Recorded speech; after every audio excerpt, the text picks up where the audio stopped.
गुजरात के मुख्यमंत्री श्री विजय रूपाणी जी, उप मुख्यमंत्री श्री नितिन पटेल जी, गुजरात सरकार के मंत्रीगण, सांसदगण और मेरे प्यारे भाइयों और बहनों,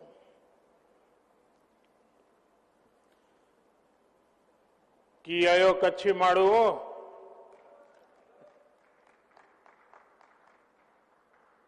शी केड़ो आए शियारो अने कोरोना बोय में ध्यान रखजा।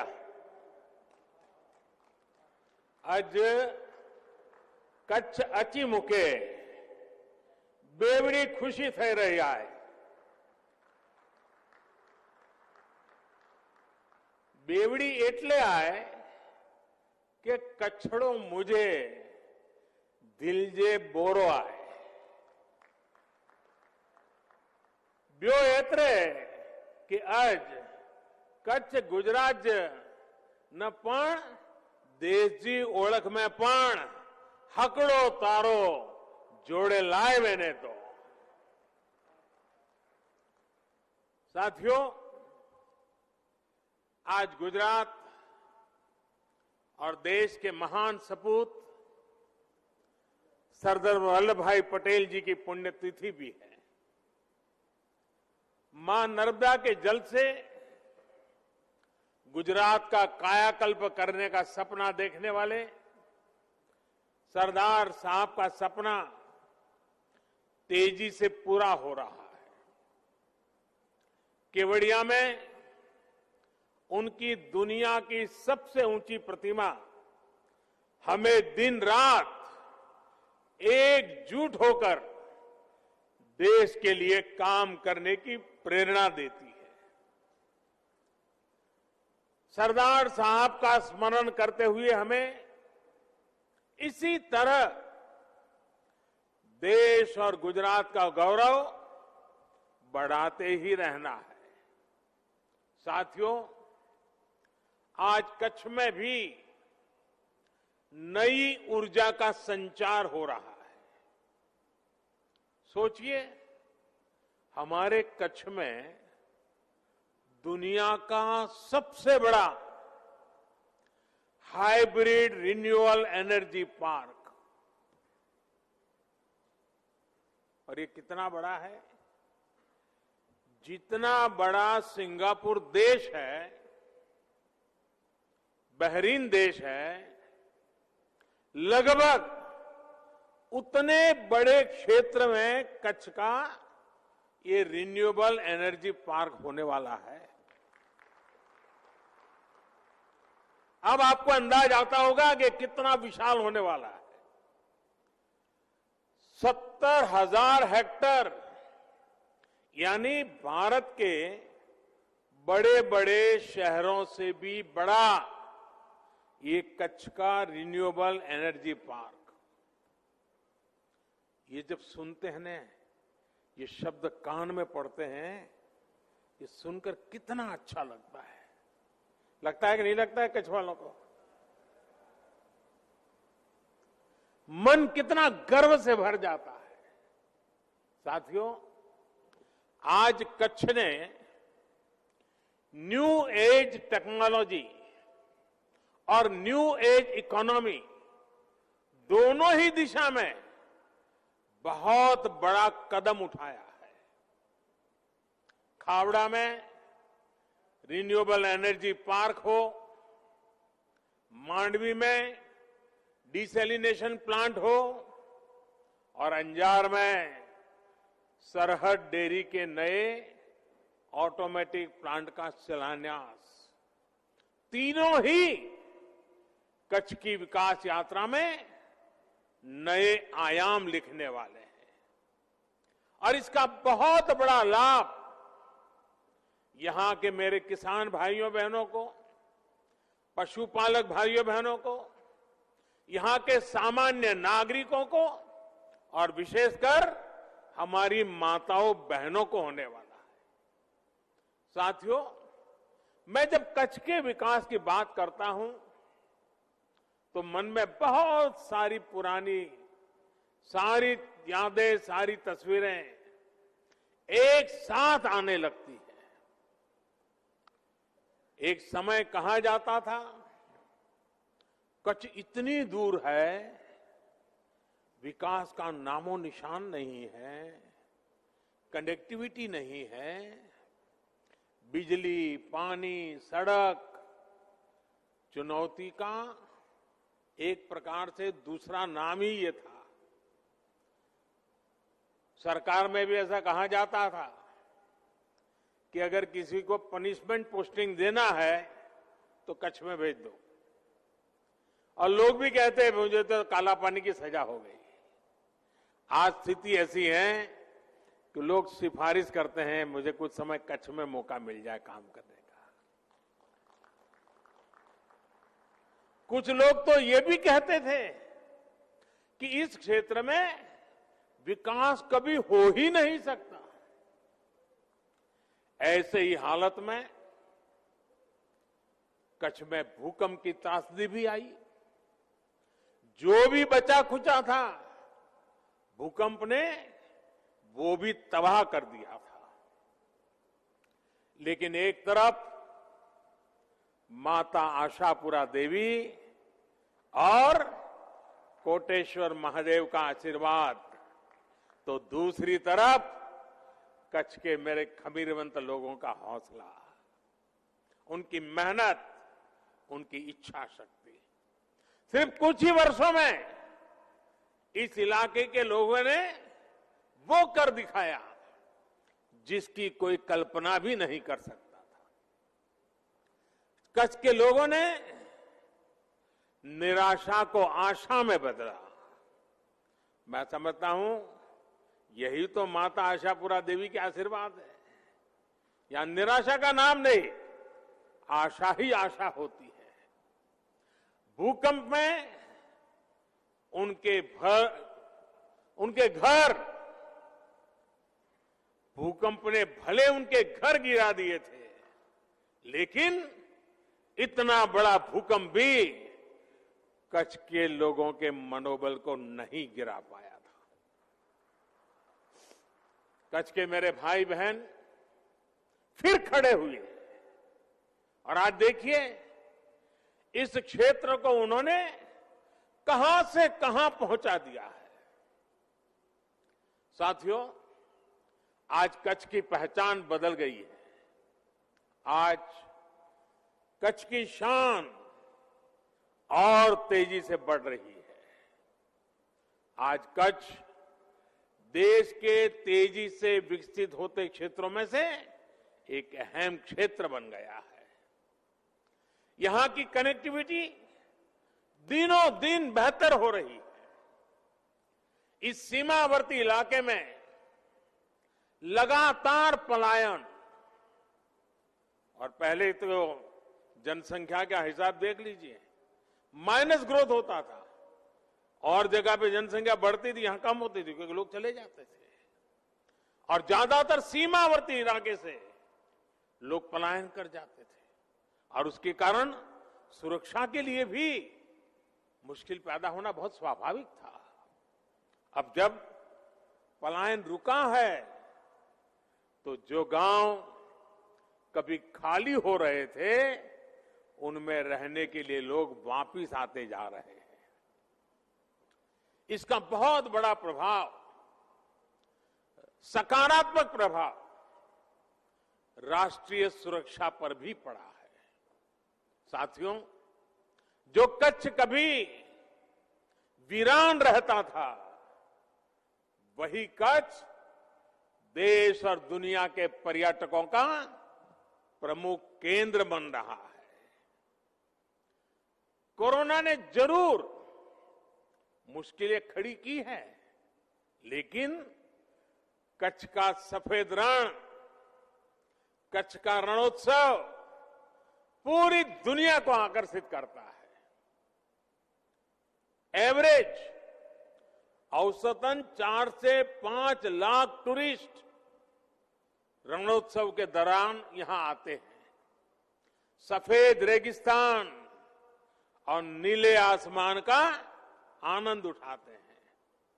इस तरह के बड़े पैमाने पर सांस्कृतिक कार्यक्रम, कच्छ के स्थानीय सामानों की इतनी बड़े पैमाने पर बिक्री, यहां पारंपरिक खान पान की लोकप्रियता एक जमाने में कोई सोच भी नहीं सकता था। आज मुझे कई मेरे पुराने जान पहचान वालों से गप्पे गोष्ठी करने का मौका मिल गया, तो ऐसे ही मुझे बता रहे थे, बोले अब तो हमारे बच्चे अंग्रेजी बोलना सीखे। मैंने कहा कैसे? बोले अब तो हम होम स्टे करते हैं, हमने घरों की रचना की है तो होम स्टे के लिए लोग रहते हैं, तो हमारे बच्चे भी बोलते बोलते बहुत कुछ सीख गए हैं। कच्छ ने पूरे देश को दिखाया है कि अपने संसाधनों पर, अपने सामर्थ्य पर भरोसा करते हुए किस तरह आत्मनिर्भरता की तरफ बढ़ा जा सकता है। मैं दुनिया के डेवलपमेंट एक्सपर्ट्स, यूनिवर्सिटीज, रिसर्चर्स, इससे जुड़े लोगों से कहूंगा कि भूकंप के बाद जिस तरह कच्छ का चौतरफ विकास हुआ है, मुझे लगता है कि केस स्टडी है, उसकी स्टडी की जानी चाहिए, रिसर्च करना चाहिए, और ये किस प्रकार से मॉडल काम कर रहा है। इतने बड़े भयंकर भूकंप हादसे के 2 दशक के अंदर अंदर इतना बड़ा सर्वांगीण विकास हर क्षेत्र में, और वो भी जहां ज्यादातर भूमि सिर्फ रेगिस्तान है। ये अध्ययन का विषय है। साथियों, मैं हमेशा मानता हूं कि ईश्वर ने मुझ पर कई कृपा रही है, और ईश्वर की कृपा का ही कारण होगा शायद कि मुझे भी उस भूकंप के समय विशेष रूप से कच्छ के लोगों की सेवा करने का ईश्वर ने अवसर दिया। इसे संयोग ही कहेंगे कि भूकंप के अगले साल बाद जब राज्य में चुनाव हुए, तो जिस दिन नतीजे आए वो तारीख भी 15 दिसंबर थी, और आज 15 दिसंबर है। कोई कल्पना नहीं कर सकता था कि इतने बड़े भूकंप के बाद यहां पर हमारी पार्टी को लोग आशीर्वाद देंगे। बड़ी नकारात्मक चर्चा चल रही थी, लेकिन उस चुनाव में जब 15 दिसंबर को रिजल्ट आया तो देखा कच्छ ने जो प्यार बरसाया, जो आशीर्वाद दिए, वो आज भी उसी परंपरा चल रही है। आज भी देखिए आपके आशीर्वाद। वैसे साथियों, आज 15 दिसंबर की तारीख के साथ एक और संयोग जुड़ा हुआ है। शायद कई लोगों के लिए जानकारी सुखद आश्चर्य होगा। देखिए, हमारे पूर्वज भी कितनी लंबी सोच रखते थे, कितने दूर का सोचते थे। आजकल कभी कभी नई पीढ़ी की सोच वाले लोग पुराना सब निकम्मा है, बेकार, ऐसी बातें करते हैं ना। मैं एक घटना सुनाता हूं। आज से 118 साल पहले, 118 साल कोई कम समय नहीं होता है। आज से 118 साल पहले, आज ही के दिन 15 दिसंबर को ही, 118 साल पहले 15 दिसंबर को अहमदाबाद में एक इंडस्ट्रियल एग्जीबिशन का उद्घाटन किया गया था उस जमाने में। और इस एग्जीबिशन का मुख्य आकर्षण क्या था? उसका आकर्षण था भानु ताप यंत्र। भानु यानी सूर्य। यानी 118 साल पहले यहां के हमारे एंटरप्रेन्योर्स की सोच देखिए। भानु ताप यंत्र यानी सूर्य ताप यंत्र, ये सबसे बड़े आकर्षण का कारण था। यानी भानुताप यंत्र यानी सूर्य की गर्मी से चलने वाला यंत्र, और एक तरह से वो सोलर कुकर की तरह उन्होंने विकसित किया था 118 साल पहले।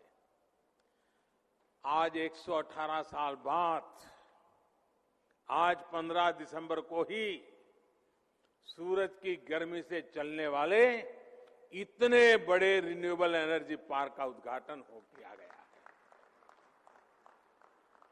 इस पार्क में सोलर के साथ साथ पवन ऊर्जा दोनों से करीब 30,000 मेगावाट बिजली पैदा करने की क्षमता होगी। इस रिन्यूएबल एनर्जी पार्क में करीब करीब 1.5 लाख करोड़ रुपए का निवेश होगा। सोचिए, रेगिस्तान की कितनी बड़ी भूमि का सदुपयोग होगा। सीमा के साथ पवन चक्कियां लगने से सीमा सुरक्षित भी और अधिक बेहतर होगी। आम लोगों का बिजली का बिल कम करने के लिए जिस लक्ष्य को लेकर के देश चल रहा है, उसे भी मदद मिलेगी।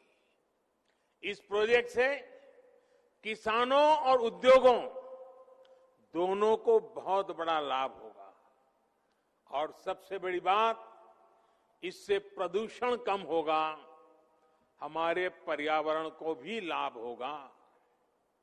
इस रिन्यूएबल एनर्जी पार्क में जो बिजली बनेगी वो प्रति वर्ष 5 crore ton carbon dioxide 5 crore ton carbon dioxide emission उसको रोकने में मदद करेगी। और ये जो काम होने वाला है, अगर उसको पर्यावरण के हिसाब से देखना है तो ये काम करीब करीब 9 करोड़ पेड़ लगाने के बराबर होगा। 9 करोड़ पेड़।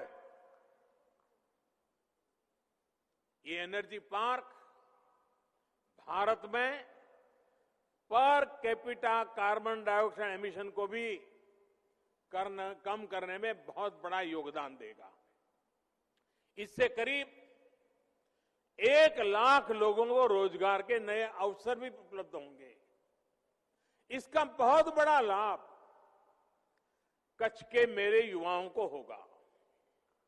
साथियों, एक समय था जब गुजरात के लोगों की मांग होती थी कि कम से कम रात में खाना खाते समय तो कुछ देर बिजली मिल जाए, यही मांग होती थी। जब मैं नया नया मुख्यमंत्री बना था, जहां भी जाता था लोग यही मांग करते थे। आज गुजरात देश के उन राज्यों में से एक है जहां शहर हो या गांव 24 घंटे बिजली सुनिश्चित की जाती है। आज जो 20 साल का नौजवान होगा उसे पता नहीं होगा कि पहले क्या हालत थी। उसे तो अंदाज भी नहीं आएगा कि इतना बड़ा बदलाव आया है। ये बदलाव गुजरात के लोगों के अथक प्रयासों से ही संभव हो पाया है। अब तो किसानों के लिए किसान सूर्योदय योजना के तहत अलग से पूरा नेटवर्क भी तैयार किया जा रहा है। किसानों को रात में सिंचाई की मजबूरी ना हो, इसके लिए विशेष लाइनें बिछाई जा रही है। भाई और बहनों, गुजरात देश का पहला राज्य है जिसने सौर ऊर्जा को ध्यान में रखते हुए नीतियां बनाई, निर्णय लिए। हमने नहरों तक पर सोलर पैनल लगा दिए और जिसकी चर्चा विदेशों तक में हुई। मुझे याद है जब गुजरात ने सोलर पावर को बढ़ावा देना शुरू किया तो ये भी बात आई थी कि इतनी महंगी बिजली का क्या करेंगे, क्योंकि जब गुजरात ने इतना बड़ा कदम उठाया था तब सोलर पावर, उससे जो बिजली थी वो 16-17 रुपये प्रति यूनिट बिजली मिलने की बात थी। 1 यूनिट 16-17। लेकिन भविष्य की संभावनाओं को देखते हुए गुजरात ने इस पर काम जारी रखा। आज वही बिजली गुजरात ही नहीं, पूरे देश में 2 रुपये 3 रुपये प्रति यूनिट बिक रही है। गुजरात ने तब जो काम किया था, उसके तब के अनुभव आज देश को दिशा दिखा रहे हैं। आज भारत रिन्यूएबल एनर्जी के उत्पादन के मामले में दुनिया की चौथी बड़ी ताकत है, दुनिया की। हर हिंदुस्तानी को गर्व होगा दोस्तों। बीते 6 साल में हमारी सौर ऊर्जा, उसकी हमारी क्षमता 16 गुना बढ़ गई है। हाल में एक क्लीन एनर्जी इन्वेस्टमेंट रैंकिंग आई है। इस क्लीन इन्वेस्टमेंट एनर्जी रैंकिंग जो है, 104 देशों का मूल्यांकन हुआ और नतीजा ये निकला है कि दुनिया के 104 देशों में पहले 3 में भारत ने अपनी जगह बना ली है। क्लाइमेट चेंज के खिलाफ लड़ाई में अब भारत पूरी दुनिया को दिशा दिखा रहा है, नेतृत्व कर रहा है। साथियों, 21वीं सदी के भारत के लिए जिस तरह एनर्जी सिक्योरिटी जरूरी है, उसी तरह वाटर सिक्योरिटी भी महत्वपूर्ण है। और मेरा शुरू से कमिटमेंट रहा है कि पानी की कमी की वजह से न लोगों का विकास रुकना चाहिए और न ही किसी क्षेत्र का विकास रुकना चाहिए। पानी को लेकर भी गुजरात ने जो काम किया है, वो आज देश के लिए दिशा दर्शक बना है। एक समय था जब कच्छ में मां नर्मदा का पानी पहुंचाने की बात की जाती थी तो कुछ लोग मजाक उड़ाते थे। वो यही कहते थे, तो राजनीतिक बातें हैं, होने वाला कुछ नहीं है। कभी कभी लोग कहते थे 600-700 किलोमीटर दूर मां नर्मदा, वहां से पानी यहां कैसे पहुंच सकता है? ये कभी भी नहीं होगा। आज कच्छ में नर्मदा का पानी भी पहुंच रहा है और मां नर्मदा का आशीर्वाद भी मिल रहा है। कच्छ का किसान हो या सरहद पर खड़ा जवान, दोनों के लोगों के पानी की चिंता दूर हुई है। यहां के लोगों की विशेष प्रशंसा करूंगा, जिन्होंने जल संरक्षण को एक जन आंदोलन में बदल दिया। गांव-गांव में लोग आगे आए, पानी समितियां बनी, महिलाओं ने भी मोर्चा संभाला, चेक डैम्स बनाए, पानी की टंकियां बनाई, नहरें बनाने में मदद की। मैं वो दिन कभी भूल नहीं सकता जब नर्मदा का पानी यहां पहुंचा था। वो दिन मुझे बराबर याद था। जिस दिन मां नर्मदा का पानी पहुंचा, शायद दुनिया में कहीं पर भी कच्छी होगा, दुनिया में कच्छ के दूर सुदूर रहने वाला कोई कच्छी होगा। जब नर्मदा मां यहां कच्छ की धरती पर पहुंची थी, हर किसी की आंख में हर्ष के आंसू बह रहे थे। वो दृश्य मैंने देखा था।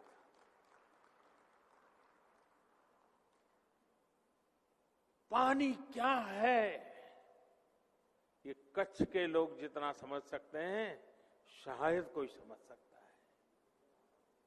गुजरात में पानी के लिए जो विशेष ग्रिड बनाए गए, नहरों का जाल बिछाया गया, उसका लाभ अब करोड़ों लोगों को हो रहा है। यहां के लोगों के प्रयास राष्ट्रीय स्तर पर जल जीवन मिशन का भी आधार बने हैं। देश में हर घर में पाइप से पानी पहुंचाने का अभियान तेज गति से चल रहा है। सिर्फ 1.25 साल के भीतर इस अभियान के तहत करीब करीब 3 करोड़ घरों तक पानी का पाइप पहुंचाया गया है। यहां गुजरात में भी 80% से अधिक घरों में नल से जल की सुविधा पहुंच चुकी है। मुझे बताया गया है कि अगले कुछ समय में ही गुजरात के हर जिले में पाइप से पानी की सुविधा उपलब्ध हो जाएगी। भाइयों और बहनों, पानी को घरों तक पहुंचाने के साथ साथ पानी के नए स्रोत बनाना भी बहुत जरूरी है। इसी लक्ष्य के साथ ही समंदर के खारे पानी को शुद्ध करके इस्तेमाल करने की व्यापक योजना पर भी काम हो रहा है।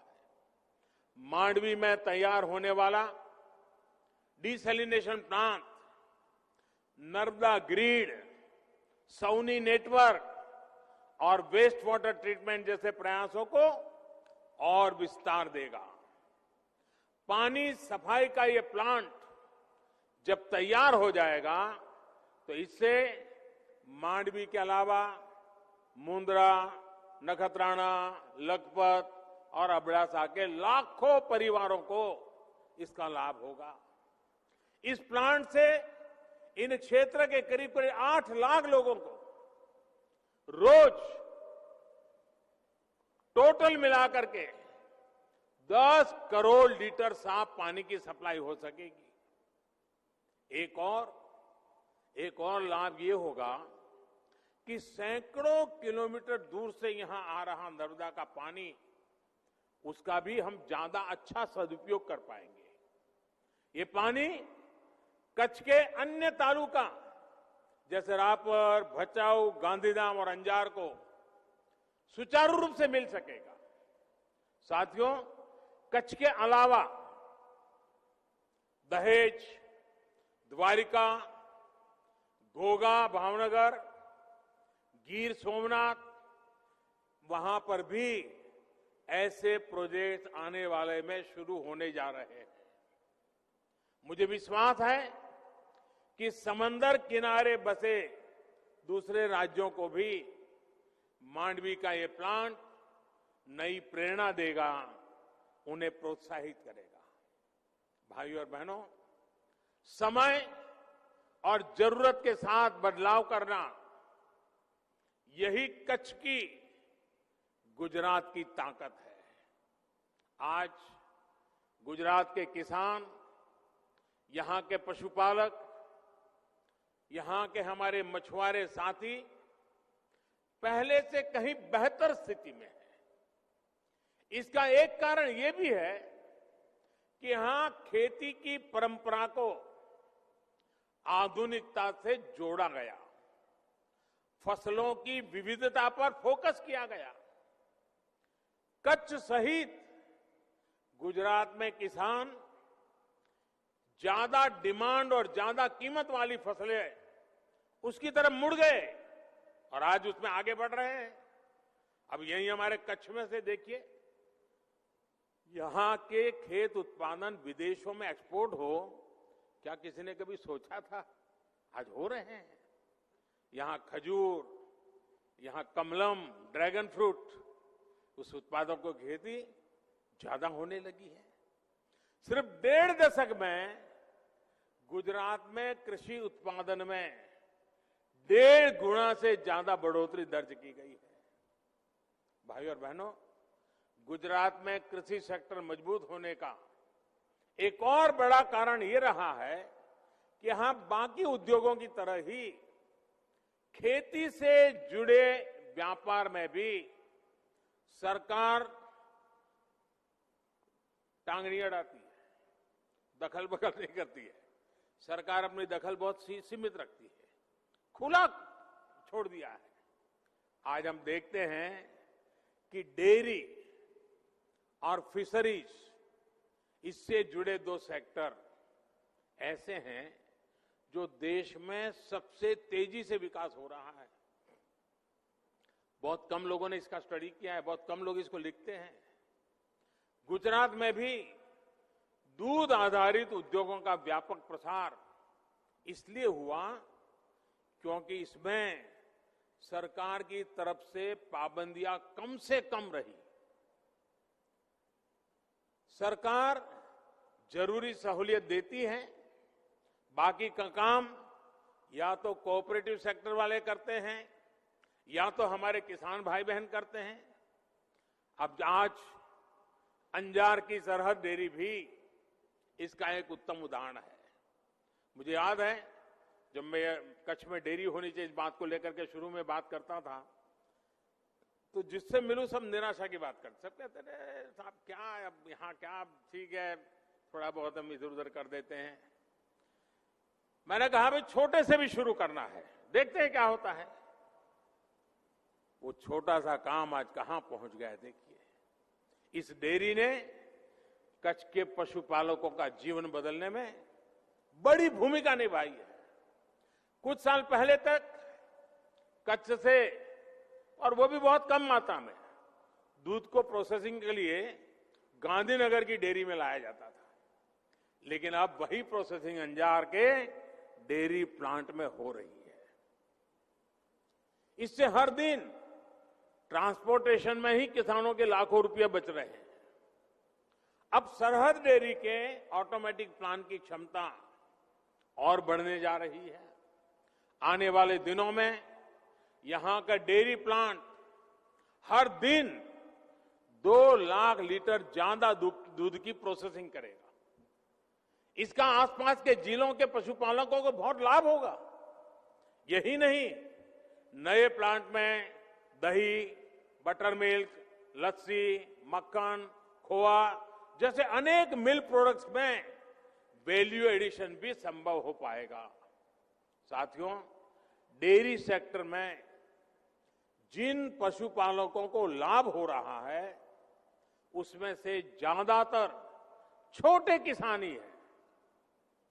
किसी के पास 3 पशु हैं, 4 पशु हैं, किसी के पास 5, किसी के पास 7, और ऐसा करीब करीब पूरे देश में ही है।